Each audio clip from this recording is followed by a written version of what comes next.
আমাদের দেশের প্রশাসন খুব একটা ভালো না। এরা এখনো স্বার্থপর। এরা অতীতের মতো এখনো স্বার্থপর হয়ে আছে। এই প্রশাসনের কারণে আমাদের দেশের সাধারণ জনগণ, আমাদের দেশের অবহেলিত মানুষগুলো সঠিক বিচার পাচ্ছে না। তারা অপরাধীদের সঠিকভাবে পানিশমেন্ট বা শাস্তি দিতে পারছে না। তারা তাদের পক্ষে থাকে যারা তাদেরকে লোভ দেখায়। এরা সবসময় লোভী হয়ে থাকে। আমাদের দেশের প্রশাসনিক বিভাগ থেকে শুরু করে যত ধরনের নেতা খ্যাতা এবং আমলারা রয়েছে, প্রত্যেকটা ব্যক্তি আসলেই আমাদের সাধারণ জনগণের ক্ষতি করে যাচ্ছে। আমরা কতদিন সহ্য করব? কতদিন আমরা এই ধরনের অপরাধের মুখোমুখি হব? আমরা কতদিন এ ধরনের সমস্যাগুলো সহ্য করে যাব? আমাদেরও তো একটা জীবন আছে। আমাদের জীবনের কি কোনো মূল্য নেই তাদের কাছে? কিন্তু না, তাদের কাছে আমাদের জীবনের কোনো মূল্য নেই। আমাদের জীবনের মূল্য আছে ঠিক আমাদের কাছেই। এখন এই বাংলাদেশের প্রশাসনিক বিভাগ, যেমন বাংলাদেশের বড় বড় নেতা আমলারা রয়েছে, তারা তো সঠিক বিচার ব্যবস্থা তৈরি করতে পারছে না, সঠিক বিচার ব্যবস্থা বাস্তবায়ন করতে পারছে না। এখন আমরা কোথায় যাব? সাধারণ জনগণ কোথায় যাবে?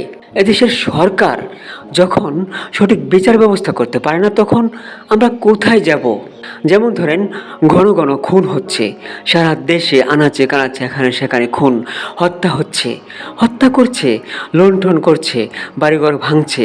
এদেশের প্রত্যেকটি আনাচে কানাচে এই ধরনের অপকর্ম ঘটছে। আর ধর্ষণের কথা যদি বলেন, সেটা তো খুবই নিত্য নৈমিত্তিক ব্যাপার, এটা তো দৈনন্দিন বিষয়।